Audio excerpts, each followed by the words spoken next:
The hand. What do you plan to do with it? You've heard of Kovinaris' theory of tissue memory retention. Rings a distant bell. Read about it in Alchemia Oblitera. There's a copy at Kaer Morhen, tattered, nearly disintegrated. But if memory serves, Kovinaris never managed to prove it worked. He did prove it, just never managed to publish his findings. He and I corresponded, you see, after we became friends. Thus, I know he completed his research and performed the first tests. It's complicated, so without delving into details, it is possible to use any piece of tissue to reconstruct what a whole body experienced. How's it work? We need any special equipment? We must brew a decoction which Kovinaris gave a rather poetic name, resonance. Once imbibed, it sends one into a trance similar to that induced by narcotics. This triggers visions of events linked to strong emotions experienced by the tissue's owner. Picture it as dreaming a fragment of someone's life. Any chance we might see what Dettlaff was doing just before he lost his hand? Indeed. Though I also hope resonance will reveal the location of Dettlaff's hideout.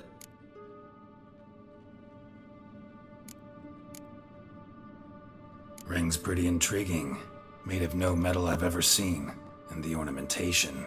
It comes from our home, where we lived before the conjunction of spheres. It's actually mine. I received it from a dear old friend. You might call him a humanist.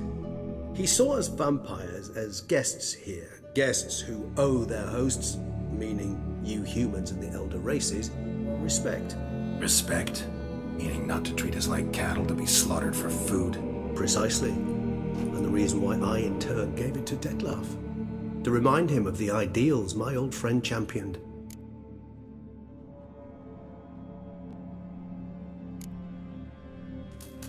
Can't you just summon Dettlaff?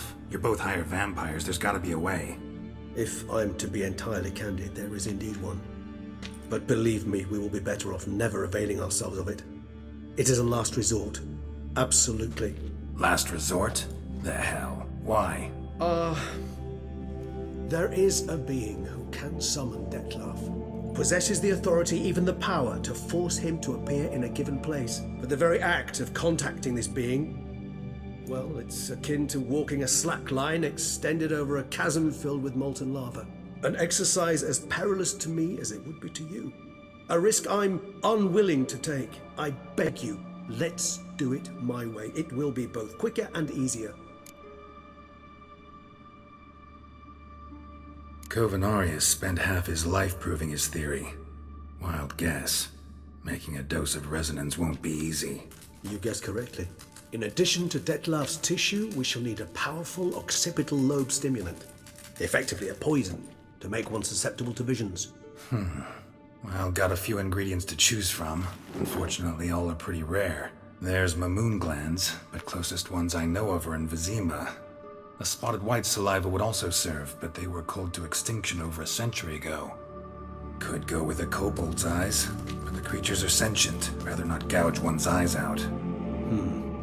Given that we lack the time to sleuth this out ourselves, permit me to summon some help.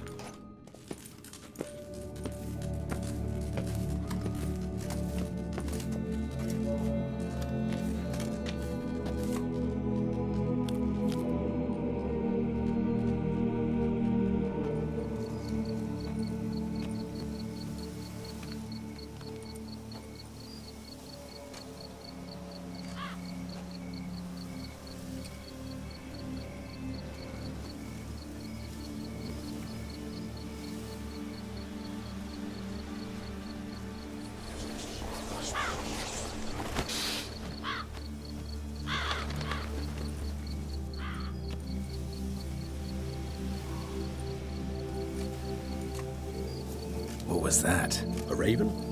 Rather a common sight at this latitude. Very intelligent fowl. I asked him to look for the creatures you mentioned, him and his brethren.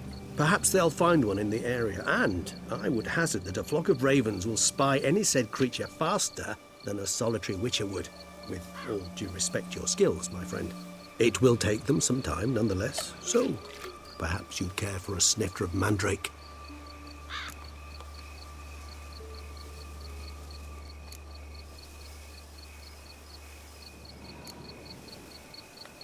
Rarely say no to a snifter. Sadly, this is but a weak infusion rather than a proper distillate. Even better. I remember your mandrake hooch. Made people say things they'd have rather kept to themselves. Now, what could Geralt of Rivia prefer to keep to himself?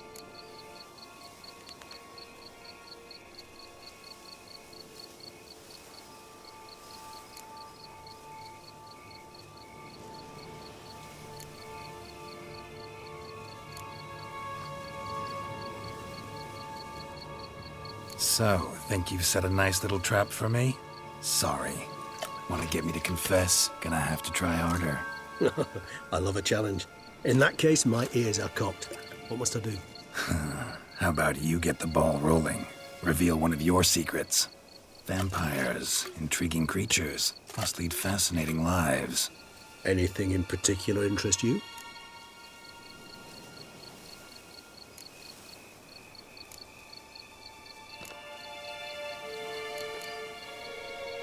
Always fascinated me the way vampires can regenerate. A hand growing back is one thing, but Detloff recreating you out of a wet smear? Something else entirely. A difficult and laborious process, but one that's possible, as my presence proves. But I've heard you too had quite the adventure. They say you lost your memory. For a bit, but Triss helped me get it back. Actually, pretty damn lucky I only had amnesia. Yes, you humans are rather buggered in those terms. To strip you of life is, well, it's just plain easy. I've always pitied you in that regard. We vampires are much harder nuts to crack. If a member of another race kills one of us, we can be reborn with a living higher vampire's help.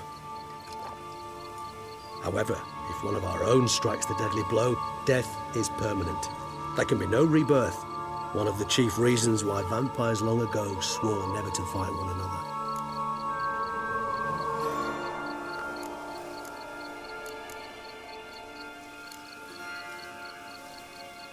Gotta ask you the big question, one everyone wonders about. What happens after death? You wish me to tell you if the human belief in the gods is well founded? Well, that I do not know.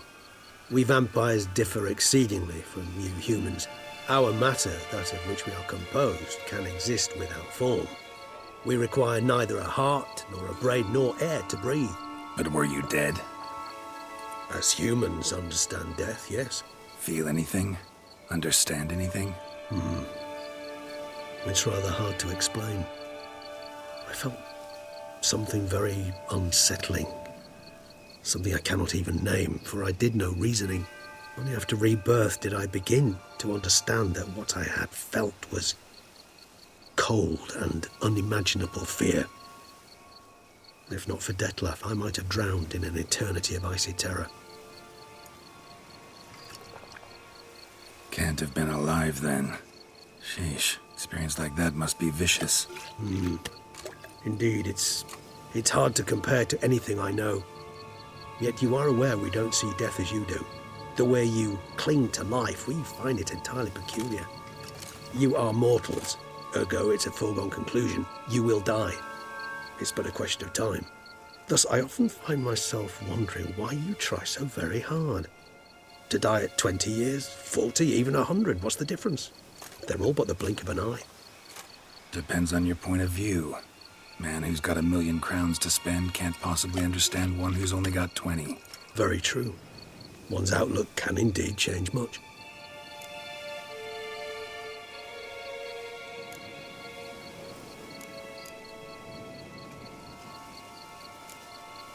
Got a new life, new body. That give you a new start, blank slate? Starting all anew is a very broad concept. What exactly do you mean? Your blood addiction, say. Wondering if your body's the same, if it still remembers. Maybe if you drank now, you wouldn't get hooked. All addictions are a form of slavery. Re-addiction's not a risk I'm willing to take, just to test a hypothesis about corporeal regeneration and whether propensities carry over. Fair enough. Curiosity, that's all. Sorry.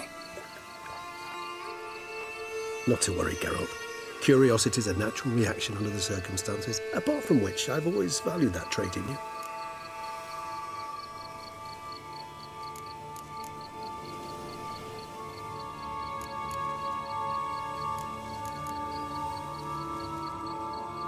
curious what you did after you were reborn. As I'm sure you can surmise, at first I was thoroughly absorbed with recovering. As it is, I've still not recovered completely. Yet I was so weak the first year that I could not stand or move on my own. Detlef bore my weakness bravely, showed great patience. If not for him, I wouldn't be here, and I'd have regenerated far slower. Once I could at last stand unassisted, I set off for Bruges, from my one-time home of Dillingen. There I led the peaceful life of a rural healer and surgeon, enjoying my neighbours' respect and, in fact, constituting the exact opposite of the monstrous vampire the populace imagines. Bruges, you say? Rebirth make you sentimental? Perhaps a dash. But what of you? Where have you been? Ever find your Cyrilla?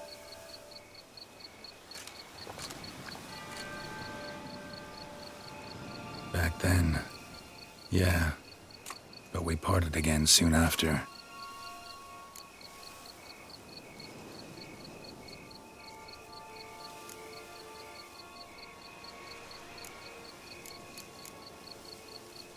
All right, give you one question. What do you want to know? One question to ask one as fascinating as you, Geralt. Cruel parsimony, I'd say, but I shall do my best to make it count.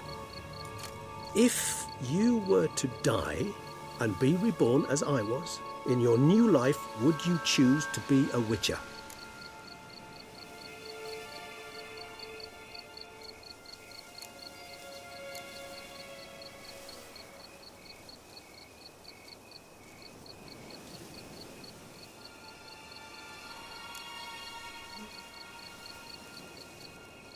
That's what interests you most?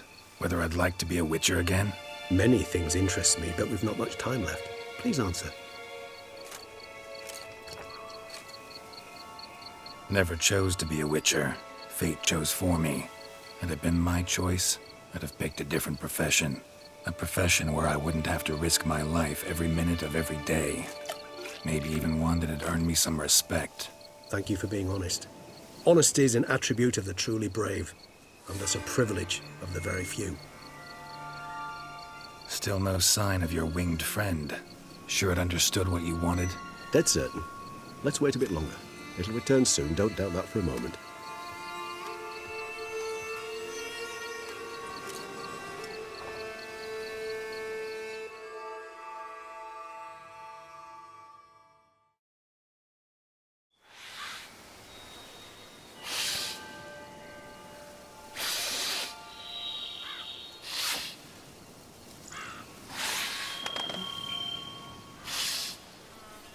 Ever vigilant, even in his sleep. Quite vampire-like, in fact. Are you absolutely certain they don't administer a few of our genes during the trial of the grasses?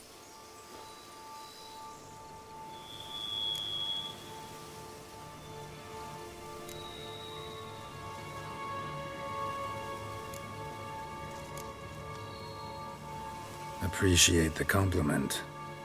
Got something for me? You were right. No kobolds or mamoons for miles around. Knew it. Allow me to finish. You see, there's this spotted white. It haunts an abandoned residence in the Caraberta woods. Impossible. My brethren hunted down every last spotted white before I was born. Then it seems you must revise your knowledge of spotted whites. For somehow this one managed to survive your brethren's onslaught. It seems I know this home it haunts. Recall a tale about it.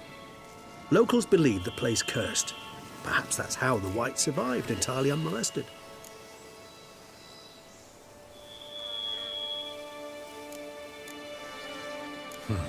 Know anything else about this curse? I don't recall much in particular. Really don't attach much importance to such things. It was mentioned to me as an anecdote, no more. Come on, search your memory. Something, anything could be important.